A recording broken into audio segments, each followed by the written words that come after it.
जय माता दी दोस्तों। माता रानी आपकी सारी मनोकामनाएं पूर्ण करें और आप जीवन में खूब सारी तरक्की करें। इसी के साथ आज का जो वीडियो है वो मैं शुरू कर रही हूँ। दोस्तों आज के वीडियो में मैं आप सबके साथ एक वीडियो जो है वो शेयर कर रही हूँ। ये वीडियो जो है वो उन सारी माताओं बहनों के लिए बहुत ज़रूरी है जो एक सनातनी हैं और जो अपने घर में भगवान को विराजमान किए हुए हैं और पूजा पाठ करती हैं।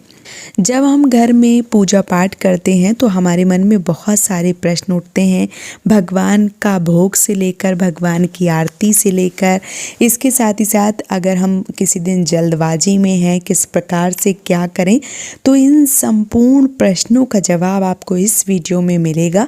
तो वीडियो को पूरा देखिए बगैर स्किप किए हुए, ताकि आपको सारी चीज़ें बहुत ही आसानी से और बहुत ही अच्छे से समझ में आ जाए। और अगर आपको वीडियो पसंद आए तो मेरे चैनल को सब्सक्राइब जरूर कीजिए, वीडियो को लाइक कीजिए और अपने प्रियजनों के साथ इसे ज़रूर साझा कीजिए, ताकि आपको सारी चीज़ें जो है वो बहुत ही अच्छे से समझ में आए और आप दूसरों को भी उनका लाभ जो है वो दे पाएँ।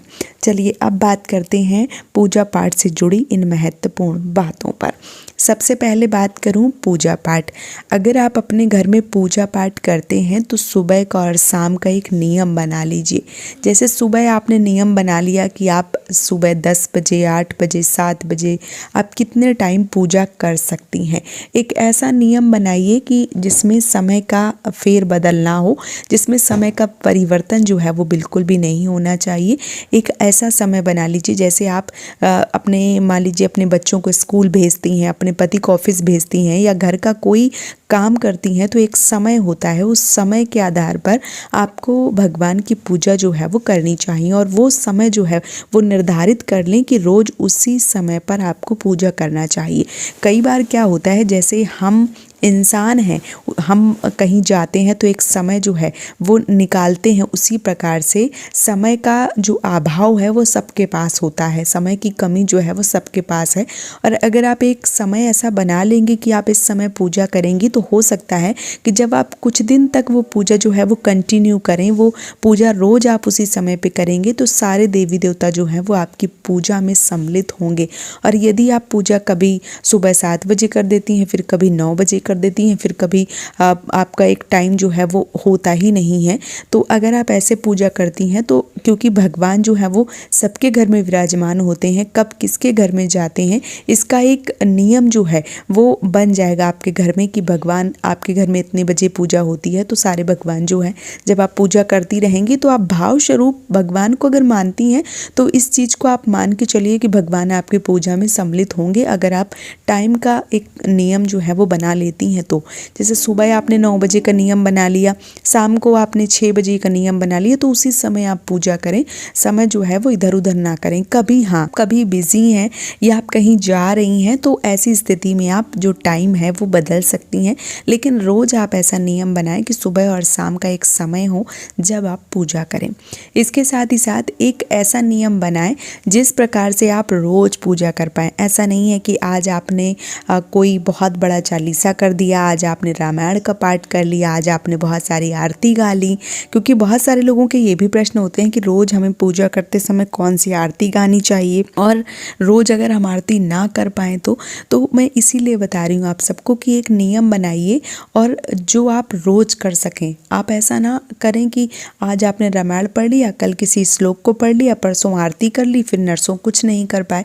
तो ऐसा नियम बनाइए कि रोज़ पूजा उसी तरीके से हो पाए जिस तरीके से आप रोज़ कर पाएँ, हर रोज़ कर पाएँ। हाँ, जैसे आपने किसी दिन व्रत करती हैं, किसी साप्ताहिक व्रत करती हैं या किसी मासिक जैसे कोई भी शिवरात्रि वगैरह आती है या प्रदोष वगैरह करती हैं, या मान लीजिए साप्ताहिक व्रत जैसे सोमवार, मंगल, बुध, गुरुवार, शुक्रवार इस प्रकार से व्रत करती हैं, तो या जैसे बड़ी बड़ी जो भी पूजा होती हैं, जैसे अभी महाशिवरात्रि आने वाली है, तो पूजा जो है वो थोड़ी सी चेंज हो जाती है। उस दिन हमें टाइम जो है वो निकाल के पूजा पाठ अच्छे से करना पड़ता है, लेकिन रोज़ की पूजा जो जिस प्रकार से आप कर पाएँ उस प्रकार से करना चाहिए।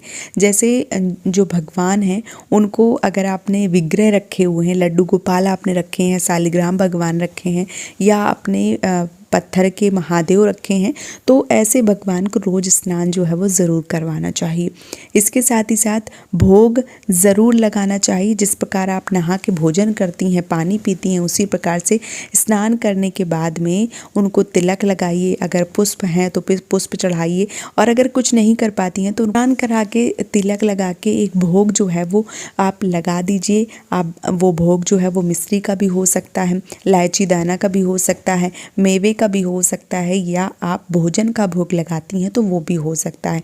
बस नियम ऐसा बनाइए कि जैसा आप कर सकती हैं, हर रोज़ जैसा कर सकती हैं उसी प्रकार से नियम जो है वो बना के रखिए। इसके साथ ही साथ एक लोटा पानी का जो है, जल का जो है वो ज़रूर भर कर रखिए, क्योंकि जहाँ भोजन होता है वहाँ पानी जो है वो रखना ही चाहिए। तो ये जो नियम है ये आपको ज़रूर बनाना चाहिए। और इसके साथ ही साथ अब बात करते हैं आरती और पूजा की। तो देखिए, घर में जो भी देवी देवता होते हैं, जैसे भगवान गणेश हो गए, दुर्गा माता हो गई, महादेव हो गए, विष्णु भगवान हो गए, तो इस प्रकार के जो भी देव हैं उनकी पूजा जो है वो हम रोज़ करते हैं। बहुत सारे लोग पंचदेव की पूजा करते हैं, बहुत सारे लोग अपने कुल देवी देवताओं के नाम का भी एक दीपक जलाते हैं। तो सबके घर के नियम, सबके घर की परंपराएं अलग होती हैं। तो उसी प्रकार से आपको पूजा जो है वो करना चाहिए, जिस प्रकार से आप रोज़ पूजा कर पाएँ। अगर आप रोज़ पूजा कर सकती हैं तो आप गणेश भगवान की आरती जो है वो रोज़ कर सकती हैं। इसके साथ ही साथ आप ओम जय जगदीश हरे की आरती कर सकती हैं, या आपने गुरुदीक्षा ले ली है, आपने जो मंत्र जाप है वो ले लिया है, क्योंकि जब हम गुरुदीक्षा लेते हैं, जब हम नाम ले लेते हैं तो जाप करने के लिए जो हमें नाम मिलता है वही हमारे देव होते हैं, वही हमारे इष्ट होते हैं, और उनकी हमें आरती जो है वो करनी चाहिए। तो आप उनकी भी आरती कर सकते हैं, लेकिन यही मैं बोलूँगी कि समय के अभाव के कारण कभी आप आरती करें कभी ना करें, इस प्रकार का नियम ना बनाएं। अगर आप रोज़ आरती कर सकती हैं, सही समय पे सही टाइम पे कर सकती हैं, तो फिर आप नियम बना लें कि कम से कम 2 आरती जो है वो रोज़ करें। और अगर आप ऐसा नहीं कर सकती हैं तो कोई सरल से मंत्र, जैसे मान लीजिए आप चाहें वो गायत्री मंत्र हो गया, आप शिव स्तुति हो गया, या जो भी सरल मंत्र हैं वो आप याद कर लीजिए, और वो जो है वो पूजा में आप रोज़ बोल सकती हैं। और अगर आप ऐसा भी नहीं बोल सकती हैं तो राधे राधे कृष्णा कृष्णा आप इस प्रकार से कह के भी पूजा जो है वो कर सकती हैं। और कई बार बहुत सारे भाई बंधु या बहुत सारी बहनें जो हैं वो काम के चक्कर में सुबह बाहर चली जाती हैं, शाम को मान लीजिए टाइम से नहीं आ पाती हैं, तो फिर उनके लिए बहुत सारी चीज़ें जो है वो अलग हो जाती हैं। तो यही मेरा मानना है कि अगर आप सारी चीज़ें समय से कर सकते हैं, आप एक अगर हाउस वाइफ हैं, आप गृहस्थ जीवन में हैं और सारी चीज़ें जो है वो टाइम के अकॉर्डिंग कर सकती हैं, तो आप विधिवत रूप से घर की साफ़ सफाई करने के बाद में, स्नान ध्यान करने के बाद में पूजा का एक समय निकालिए और नियमित रूप से पूजा पाठ कीजिए। और जो भी आप पाठ करती हैं, रामायण का पाठ करती हैं, भगवद गीता का पाठ करती हैं, या आप किसी भी चालीसा को पढ़ती हैं, जिस भी प्रकार से आप करती हैं या आप आरती करती हैं, तो जो भी आप करना चाहती हैं रोज़ जो कर पाएँ वो आप करें। तो अगर आप आरती करना चाहती हैं तो आप भगवान गणेश की ओम जय जगदीश हरे, भगवान श्री हरि विष्णु की आरती, माता जी की आरती, इसके साथ ही साथ महादेव की आरती, जितनी आरती आप कर सकती हैं उतनी आप कर सकें। लेकिन नियम यही बनाएं कि अगर एक आरती कर सकती हैं तो करें, 2 कर सकती हैं 2, 5 करें तो 5, नहीं कर सकती हैं तो केवल भगवान को प्रणाम करें।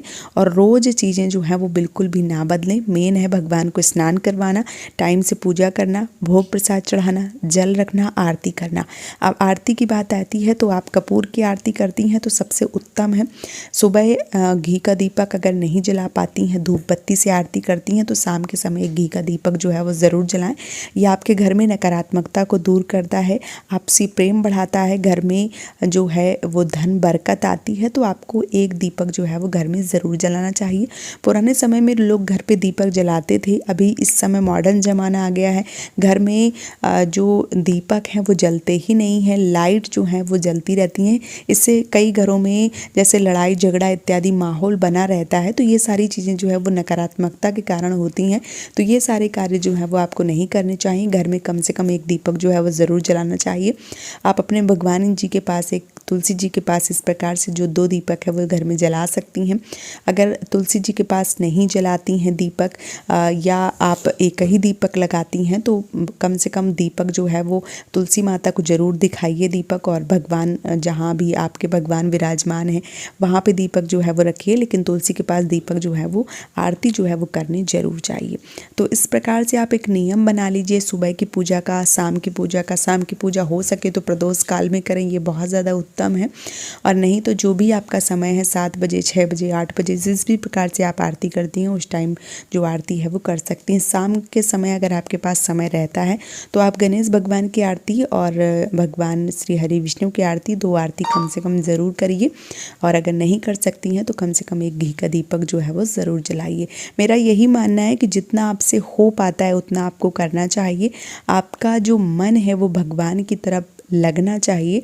भले ही कम सामान हो, कम चीज़ें हो, कम समय हो, लेकिन पूजा पाठ जो है वो हमें करनी ज़रूर चाहिए। भगवान को हमें कभी नहीं भूलना चाहिए, बस इस बात का विशेष रूप से ध्यान रखें। तो उम्मीद करती हूँ ये संपूर्ण जानकारी आप सबको पसंद आई होगी। अगर आपको ये वीडियो पसंद आया है तो मुझे बहुत सारा सपोर्ट कीजिए इस चैनल को सब्सक्राइब करके और वीडियो को लाइक करके। और अगर आपके मन में कोई भी प्रश्न है तो आप मुझे कमेंट में ज़रूर लिखिए, मैं आपके समस्त प्रश्नों का जवाब ज़रूर दूंगी। आज का ये वीडियो मैं यहीं पे समाप्त कर रही हूँ दोस्तों। जय माता दी।